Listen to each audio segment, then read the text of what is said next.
Hello అందరికీ, మీ ముందుకి ఒక సరికొత్త రెసిపీతో వచ్చా. అదేంటో కాదండి, కొబ్బరన్నంతో కోడి కూర.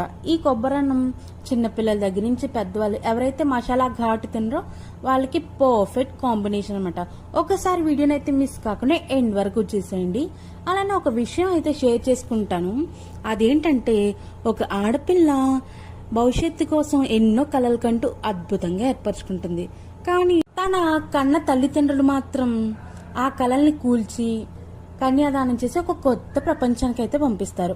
అక్కడ అందరి మనసులను నొప్పించకుండా చూసుకోవాలి. అలానే కన్న తల్లి కడుపులో పెట్టుకుని చూసుకుంటే, కట్టుకున్న భార్య మాత్రం కంటికి రెప్పలా తన భర్తను చూసుకుంటుందన్నమాట. సో ఇంకొక పార్ట్ ఉంది, నెక్స్ట్ పార్ట్ కోసం వెయిట్ చేయండి. ఈలోపు ఈ కొబ్బరన్నంత కోడి కూర కూడా మీరు ఒకసారి ట్రై చేసేయండి. ఇంతకీ మీ రెసిపీస్ ఏంటో అండ్ నా కంటెంట్ ఎంతవరకు రీచ్ అవుతుందో కూడా కమెంట్ చేసేయండి. ఇక